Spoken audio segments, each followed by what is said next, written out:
인간관계론의 세계적인 대가인 데일 카네기가 이런 말을 했습니다. 인생의 오후에는 적이 아니라 친구가 필요하다. 뭐가 필요하다고요? 친구. 인생의 오후라는 걸 뭘 말하겠습니까? 인생의 딱 절반 이상을 살아서 나이가 점점 들어가면 들어갈수록 적이 아니라 친구가 필요하다는 것입니다. 왜냐하면 적은 죽을 때까지도 목숨 걸고 나를 힘들게 하지만 친구는 죽을 때까지도 목숨 바쳐 내게 힘이 되어주기 때문에 나이가 들수록 힘 빠질수록 우리는 더욱더 친구를 더 많이 사귀어야 된다는 것입니다.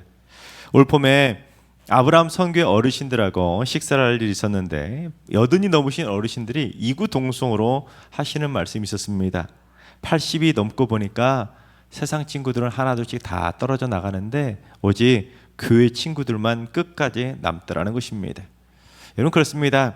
우리는 나이가 들어서야 그럴 것이 아니라 어려서부터 적을 만들지 말고 어릴 때부터 좋은 믿음의 친구를 많이 만나야 되는 것입니다.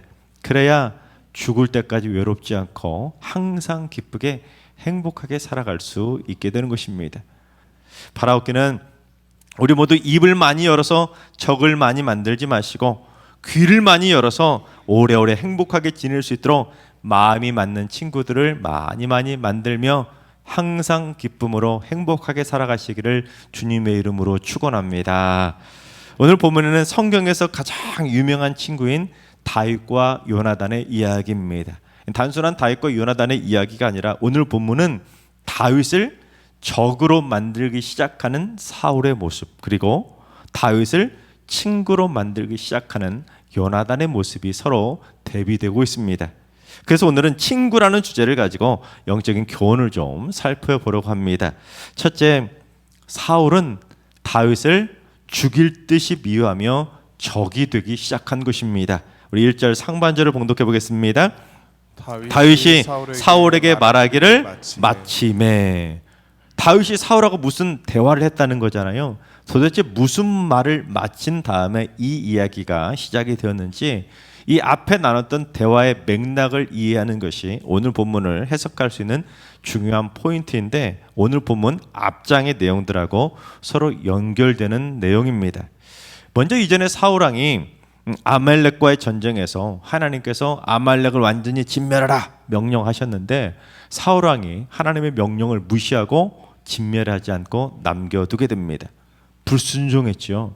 그때 사울왕에게 사무엘 선지자가 찾아가가지고 뭐라고 했죠? 그 유명한 말, 순종이 뭐보다 낫다고요? 제사보다 낫다고 하고 사울왕을 꾸짖게 됩니다. 너 아무리 좋은 걸로 하나님께 제물 드리고 예배 드려도 순종하지 않는다면 그 예배 소용이 없다는 겁니다. 그래서 그때 또 사무엘이 했던 그 중요한 사울왕에게 해줬던 중요한 메시지가 있었는데 그 말이 무엇인지 사무엘상 15장 28절을 봉독해 보겠습니다.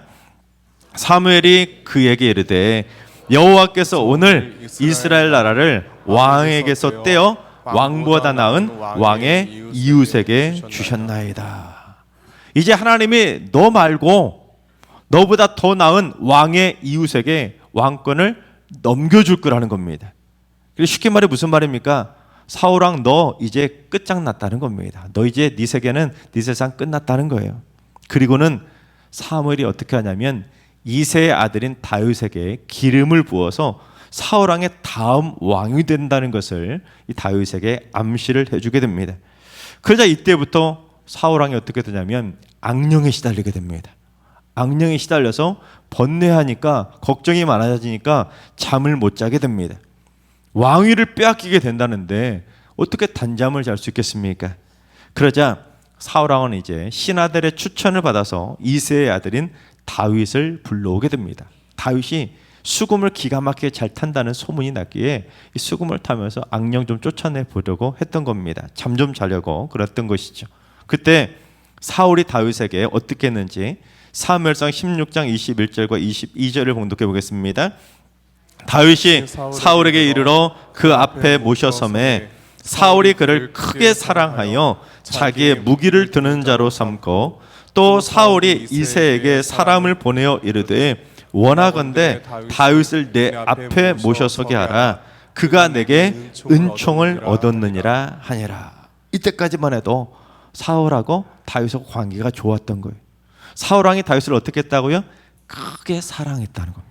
그래서 사울왕의 무기를 드는 자로 삼아주고 곁에 계속 두고 싶으니까 다윗의 아버지 이새한테 사람을 보내가지고는 다윗 좀 내 곁에 계속 두게 해달라고 허락까지 받게 됩니다. 이 말이 무슨 말입니까? 사울왕은 다윗이 누구의 아들인지 분명히 알고 있었다는 거죠. 그런데 바로 그때 골리앗이 이끄는 블레셋 군대가 쳐들어온 겁니다. 그러자 사울왕이 골리앗 때문에 무서워서 벌벌 떨게 되는데 허무하게도 이 어린 소년 다윗이 돌멩이 하나로 골리앗을 때려잡는 겁니다. 이스라엘 군대 전체가 겁을 먹고 아무도 나서지 못하고 있었는데 사울왕조차도 나가지 못하고 있었는데 소년 다윗이 돌멩이 하나로 골리앗을 때려잡으니 사울왕이 큰 충격을 받게 됩니다. 그래서 사울왕이 어떻게 하냐면 당시 군사령관이었던 아브넬한테 이 소년이 도대체 누구의 아들인지 물어보게 됩니다. 하지만 아브넬은 맹세컨대 나는 절대로 모른다고, 그러니까 다시 아브넬한테 뭐라고 하냐면 이 청년이 누구의 아들인가 물어보라고 또다시 시키게 됩니다. 그런데 그랬더니 이제 아브넬이 마침 골리앗을 죽이고 머리를 자르고 머리를 들고 오는 소년 다윗을 아예 직접 사울왕 앞으로 데려오게 됩니다. 궁금하시면 다윗한테 직접 물어보라고 데려온 거죠. 그랬더니 사울이 자기 앞에 온 다윗한테 소년이여 누구의 아들이냐 똑같은 말을 3번이나 물어본 겁니다. 이건 바로 얼마 전에 다윗의 아버지 이새한테 사람을 보내서 다윗이 자기 곁에 있도록 허락까지 받았는데 다윗이 자기 곁에서 밤마다 수금을 켜주어서 악령도 떠나가고 단잠도 잘 수 있었는데 다윗한테 누구의 아들이냐라고 물어본 것입니다. 그게 바로 오늘 보면 바로 앞에 나오는 내용입니다. 17장 끝부분에 나오는 내용. 여러분, 누구 아들인지 뻔히 아는 다윗을 누구 아들이냐고 3번이나 반복해서 물었다는 것은 무엇을 의미하겠습니까? 다윗이 자기보다 더 나은 인물이 될 거라는 것을 사울왕도 눈치를 챈 것입니다. 자기는 골리앗이 무서워서 벌벌 떨고 있었는데 소년 다윗이 골리앗을 때려잡았기 때문에 다윗이 바로 사무엘이 말했던 내 왕위를 넘겨줘야 될 자기보다 더 나은 왕이 될 사람이라는 것을 의심하기 시작한 겁니다.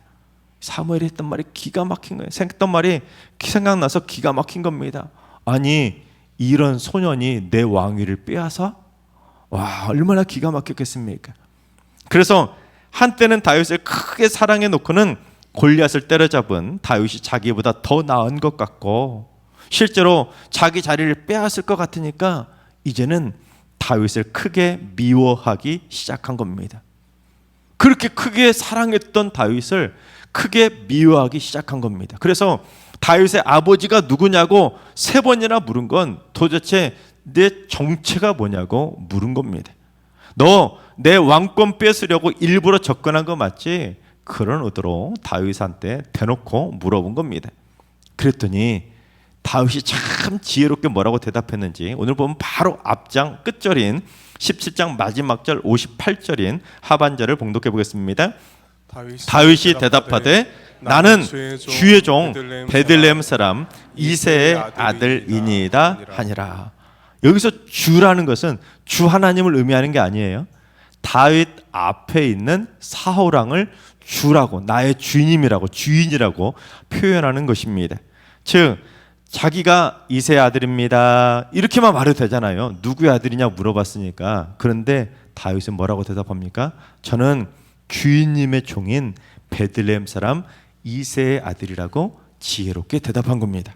왜냐하면 다윗이 바로 얼마 전에 사무엘을 통해서 뭘 받았다고요?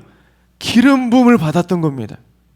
때문에 사울이 눈치채지 못하도록 나는 당신의 종이라고, 당신은 내 주인이라고, 나는 당신이 생각하는 그런 사람 아니라고 사울왕을 안심시킨 겁니다. 여러분 만약 그 순간에 다윗이 어린 소년이라 분위기 파악 못하고 아, 제가 예전에 사무엘한테 기름 부음을 받았어요 하고는 자랑이라도 해버렸다면 어떻게 됐겠습니까? 그 말 때문에 그 자리에서 죽었을 텐데, 나이도 어린 소년 다윗이 참 지혜롭게 처신하지 않았습니까? 다윗이 바로 이 말을 마친 다음에 일어난 일이 바로 오늘 본문의 이야기입니다. 그런데 사울왕이 한번 다윗을 의심하기 시작하니까 다윗한테 어떻게 했는지 우리 5절을 봉독해 보겠습니다. 다윗은 사울이 보내는 곳마다 가서 지혜롭게 행하며 사울이 그를 군대 장으로 삼았더니 온 백성이 합당히 여겼고 사울의 신하들도 합당히 여겼더라. 여기서 가다라고 번역이 된 동사는 군사적인 출정이나 출동을 의미하는 군사적 용어로 많이 사용되는 단어입니다. 또한 보내는 곳마다라는 말은 무슨 말이겠습니까? 계속 보냈다는 거죠. 복수로 여러 번 보냈다는 겁니다. 즉 사울왕이 어린 소년 다윗을 전쟁터 사지로 계속해서 내보냈다는 겁니다. 왜 보냈을까요? 솔직히 이때부터 죽이고 싶었던 겁니다.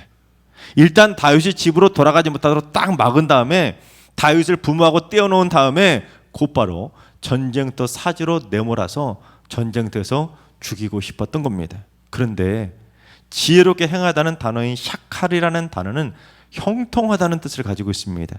그러니까 사울이 다윗을 이 전쟁터 블레셋 사지로 계속해서 내보내는데도 다윗이 전쟁을 나갔다가 승리하고 다시 돌아오고, 죽을 줄 알았는데 승리하고 또 돌아오고, 승리하고 돌아오고, 승리하고 돌아오고, 계속해서 형통한 겁니다.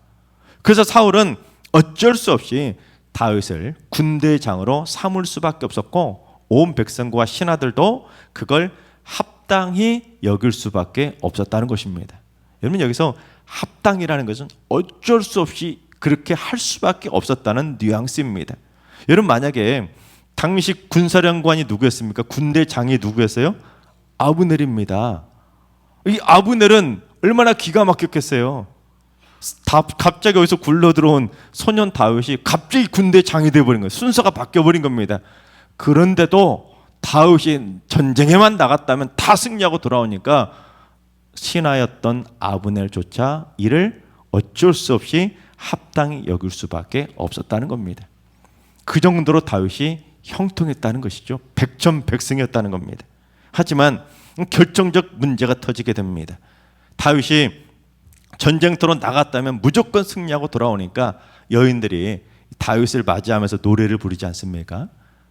사울이 죽인 자는 천천히요, 다윗이 죽인 자는 얼마라고요? 만만이로다. 여자들이 막 뛰놀면서 사울은 보다 다윗을 더, 어린 소년 다윗을 더 띄워주는 겁니다.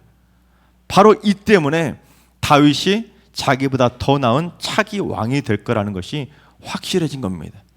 그래서 이 여인들의 노래소리를 듣고는 사울이 어떻게 하냐면 몹시 불쾌하고 심히 분노하면서 이때부터 본격적으로 다윗을 죽이려 하게 됩니다. 다윗을 죽이려고 직접 창도 2번이나 던져서 벽에 박혀버리고, 그런데 다윗이 여리저리 피하니까 안 되잖아요. 자기 뜻대로 안 되니까 다윗을 왕궁에서 쫓아내고 천부장으로 강등시켜버립니다.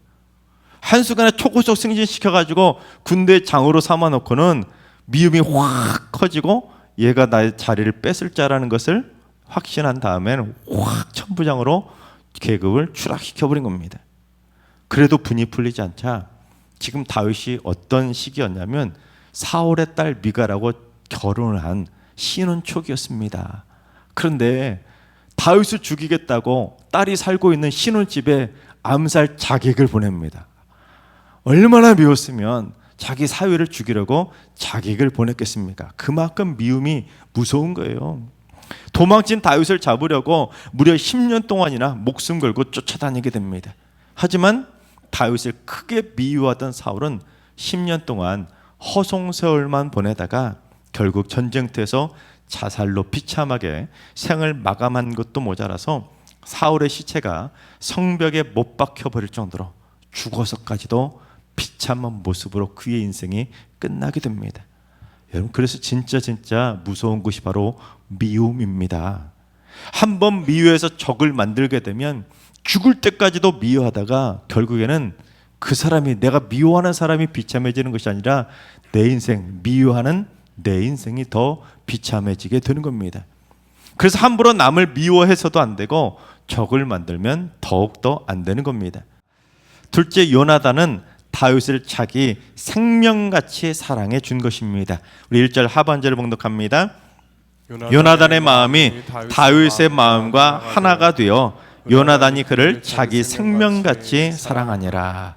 가끔 이 구절을 가지고 다윗과 요나단이 동성애자였다, 이걸 증명하는 구절이다, 그렇게 말하지만 여러분, 말도 안 되는 이야기입니다.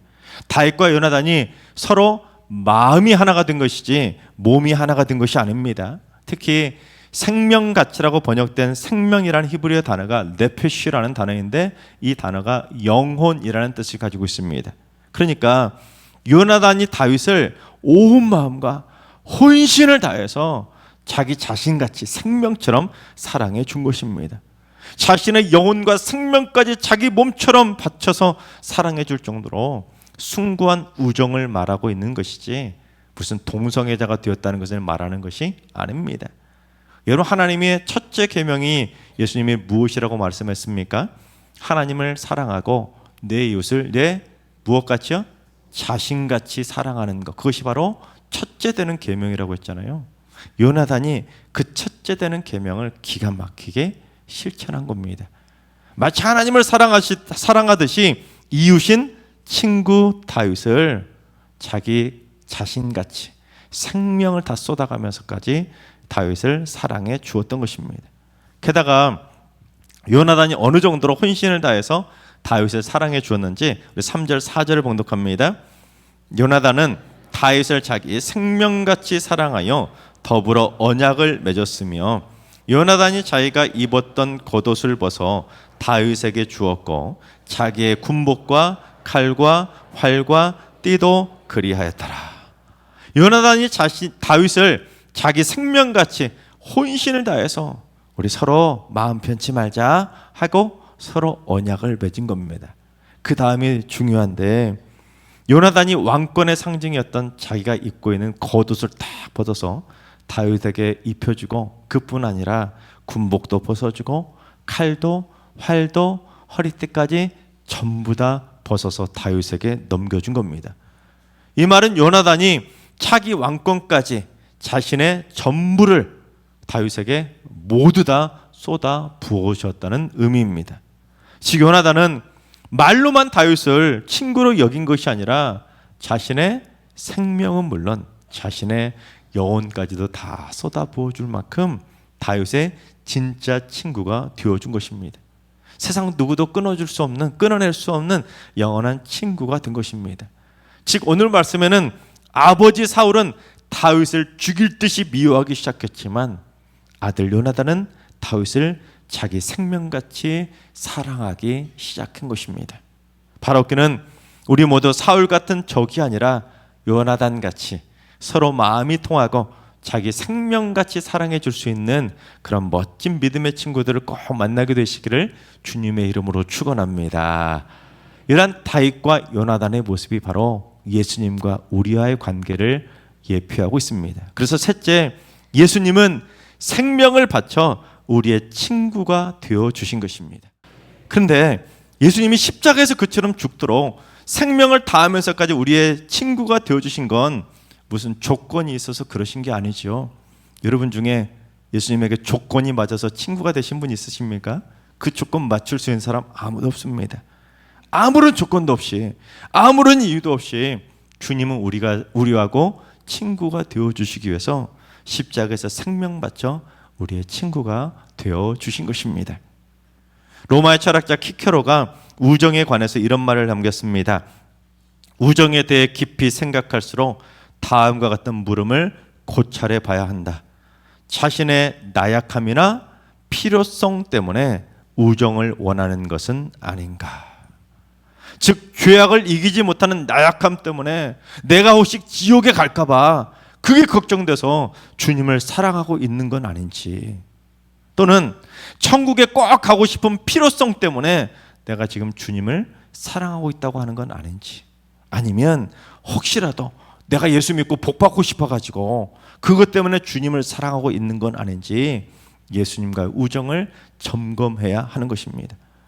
여러분, 예수님을 모른다고 3번이나 부인하고 고기나 잡으러 갔던 베드로에게 부활하신 예수님이 찾아가서 베드로에게 뭐라고 물으셨습니까?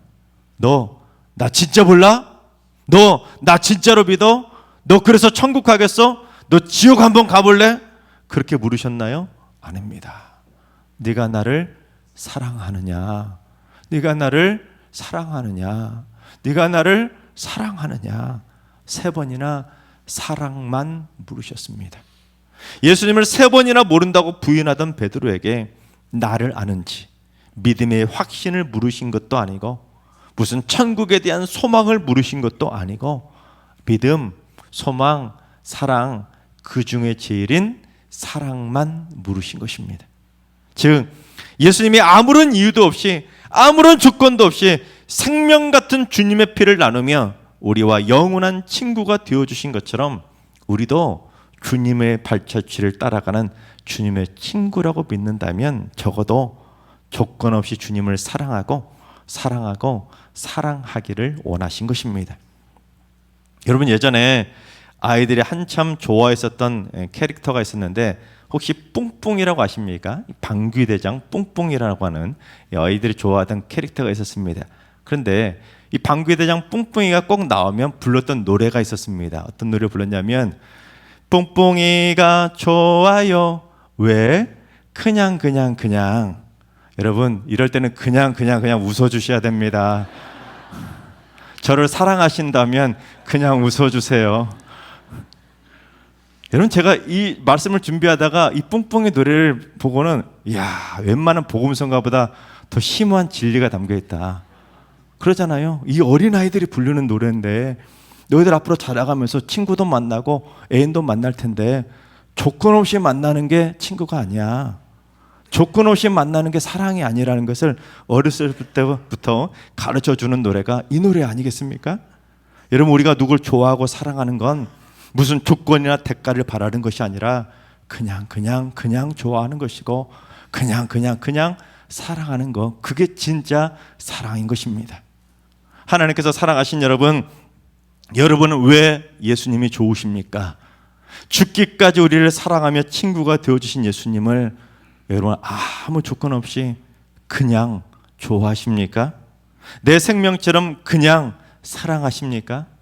내가 가진 것, 내가 누리던 모든 것 다 포기해서라도 주님을 그냥 사랑하시겠습니까? 바라옵기는 우리 모두 주님과 같이 한 마음이 되어서 우리도 아무런 조건 없이 오직 예수님만